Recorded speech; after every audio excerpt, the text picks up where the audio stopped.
All right, let's get cooking. Welcome to the latest edition of Chin Check Sports Radio. I'm your host, JD. I want to thank you all for taking the time out to join us. And as always, we welcome any suggestions, feedback, comments, and criticisms, which improves the quality of our program, which ultimately improves your listening experience. But before we get started, we want to send all of you our thank you for your tremendous support.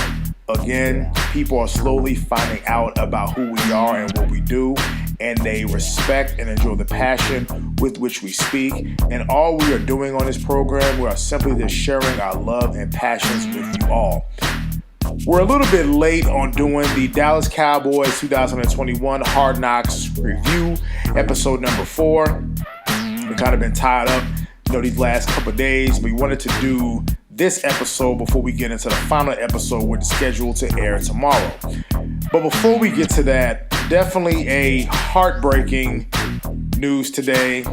The loss of actor Michael K. Williams, found dead in his apartment in New York City. Rose to fame playing Omar in the acclaimed HBO show The Wire, the other show on HBO, Boardwalk Empire. And it's something just to see the brother gone. From everything I've seen with him in interviews, he came across as a real solid guy, knowing his start, knowing where he came from to achieve the level of celebrity that he has. It's definitely very heartbreaking, and we wish him and his family our deepest condolences, and may time heal all your wounds. Definitely rough, definitely something that we're not expecting on this particular day. Let's jump right into Hard Knocks here. Before we get to the opening credits or the opening music or the intro music, you have the defensive line who was doing drills and complaining. Now, let me put this into perspective. This is the same defensive line who was ran through like a hoe on the weekends. The same defensive line who was ran through like a tank in an open field.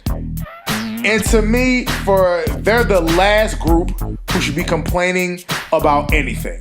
Whatever drills need to be done to make them better, to reverse the garbage that we saw last season, it needs to be done. So before we get to the intro music of this particular episode, I have a defensive line complaining about how hot it was and it was too hot, and I get it. We don't want to kill these guys, and I'm totally with that concept. However, I haven't seen anything from my defensive line to show me that they deserve to complain about anything, because again, they played like nothing last year.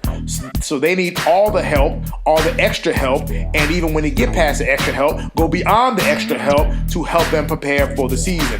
And I was glad when the coach cussed them out and said, stop the whining, stop the complaining, and do what you have to do. So that was before we get to the opening music, and that really irritated me.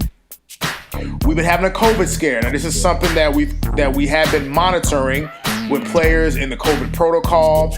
We now know that All-Pro guard Zach Martin is going to miss the first game. Defensive coordinator Dan Quinn, Connor Williams, the starting other guard, has tested positive for COVID. CeeDee Lamb was in the COVID protocol. I don't know what's going on in Dallas. What exactly are they doing? But we didn't have these issues last year. Now, all of a sudden, COVID is starting to rear its ugly head, and of course, at the beginning of the season, which is totally at the worst time. So because of that COVID scare in the Week 4 episode, they decided to go back to virtual meetings, which they said was too much of a problem last year, which is why the team wasn't in sync. So we go to virtual meetings. Defensive coordinator, assistant coordinator Joe Witt. Again, I actually like this guy. Something about this guy's spirit. I like the guy. He was motivating him, not taking anything away from Dan Quinn. But I like Joe Witt. I like some of the games that he calls. I like his motivational style.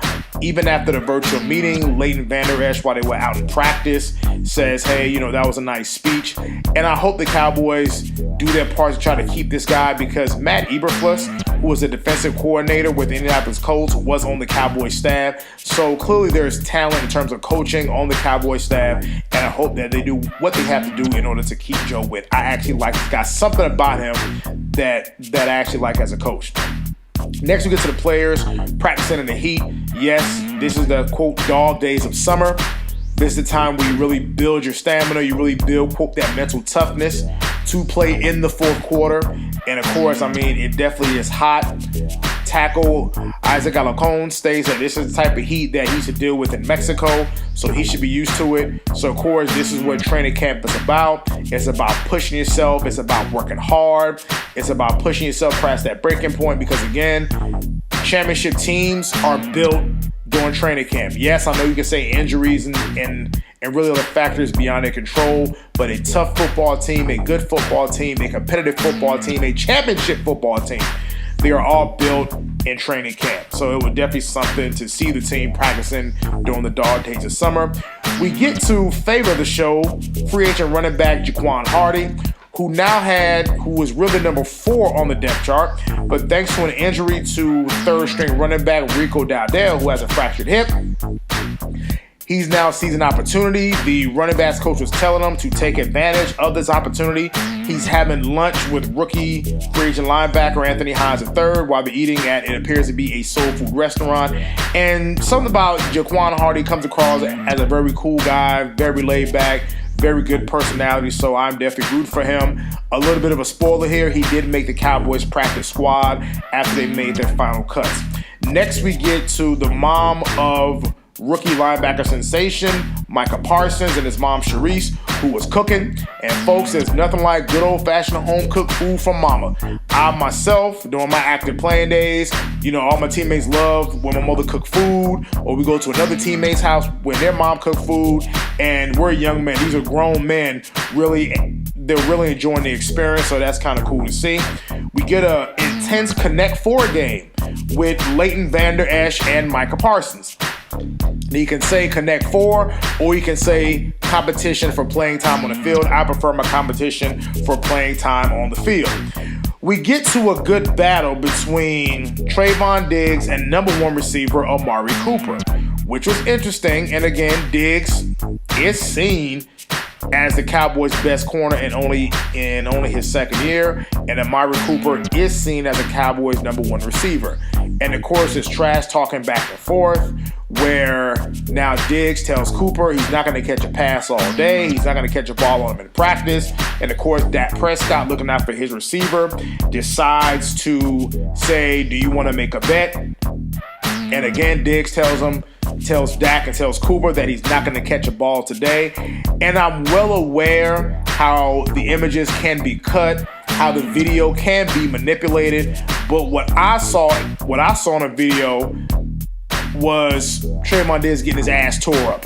Now again, it happens. It's training. We've all been there. You have your days where you've been beaten in practice. You know what happens. But just for what we're talking about on Hard Knocks, and I'm fully aware how they can edit and produce it how they want to produce it, because Diggs might have had his moments in practice. Just based on what we saw, Diggs did not have a good day going against Amari Cooper. But again, it's practice. I'd rather see that. I was looking at number 30, the second string cornerback Anthony Brown, in the background. For the life of me, why the hell is he still on the team? Well, that's a conversation for another day.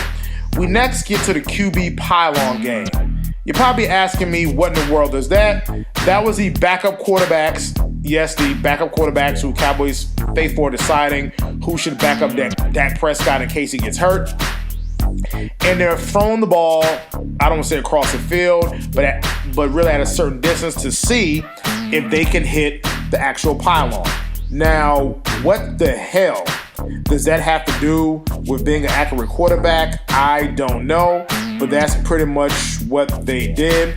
And of all people, Ben DiNucci, to want to be playing games like that, to want to throw at pylons where you're throwing to the cornerback of the other team. So it is what it is. It was a QB pylon game, which was the dumbest thing I've ever saw. But moving right along, Ezekiel Elliott, for the starting running back, spends a lot of time in the QB meeting room. Now, maybe that's based off his relationship with Dak Prescott. I don't know. But I find it funny for a guy who's coming off of a down year, trying to get back to the Zeke of 2016, 17, 18, has firmly entrenched himself in the quarterback meeting. So it is what it is. The D-line. Okay. Again, there seems to be a recurring theme with the D-line here. Guys joking around, not taking it seriously. Everything is fun and games. Again, the same D-line, including DeMarcus Lawrence, who didn't do a damn thing last year.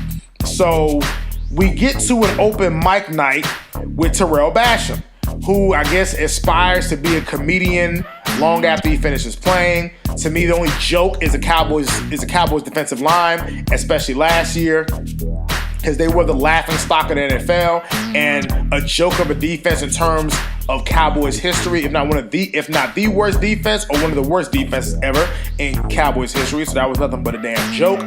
So Terrell Basham tells a joke about DeMarcus Lawrence, about his speech pattern and what he says. Hee hee ha ha, I guess it's great. They're in the meeting room. He tries to tell the same joke that he told on open comedy improv night. Then DeMarcus Lawrence walks in the room. Of course, the whole punchline of the joke has now been ruined. Again, I got a D-line who's worrying about going to comedy night and improv night and amateur night, but yet they're complaining about practicing in the heat, which is what they're supposed to do in order to improve the play from last year. So if they start playing bad this season, I'm going to need somebody on that Cowboys coaching staff to show them a copy while they were complaining about pushing themselves in the heat, but then laughing and cracking jokes in meetings and going to comedy hour. It is what it is. We next get to Azur Kamara. He's been mentioned before on the show. His beautiful mother from the Ivory Coast has now come to visit. She's watching him play. You have some random white guy asking where is the Ivory Coast, which does not surprise me. And they go to the Cowboys shop, which is near the Cowboys Star. And by the way, nobody was wearing a mask in this particular video shoot, in this particular part of the show where nobody's wearing a mask, and you wonder why COVID is going around. Moving right along. We get to the final preseason game versus Jacksonville as Mike McCarthy is telling the guys who were on the roster fringe that this is their last opportunity to make a difference. He wears, quite frankly, an ugly ass shirt. I don't know what that was about. He elects Isaac Alacon as the game captain for the final preseason game. So, of course, and for those of us who watched the preseason game, wasn't really a whole lot to celebrate. Again, it's a preseason game. To me, was highlighted by Jaquan Hardy making a special teams tackle and a very nice tackle. Isaac Alacon, if you actually look at the video, he was getting worked over a little bit until he spoke with future Hall of Fame tackle Tyron Smith to be nasty, and you could tell he really started to impose his will at the end of the game. So again, these are the guys who are fighting for a roster spot. I like the effort. Again, as a spoiler, I think it's pretty cool that he also made a practice squad, did Isaac Alacon as well as Jaquan Hardy. So this is something that I like, those type of energy. They're going to take a while to develop, especially Alacon coming from the International Players Pathway Program. So it is what it is, but that's something that we're going to keep our eye on. So the roster is set for the Dallas Cowboys. We have one more edition of Hard Knocks, and that'll be next Tuesday. We'll try to get our review done before we get to the preview of Week 1 in the NFL versus the defending Super Bowl champions, the Tampa Bay Buccaneers. So until the next time, it's Chin Check Radio signing out.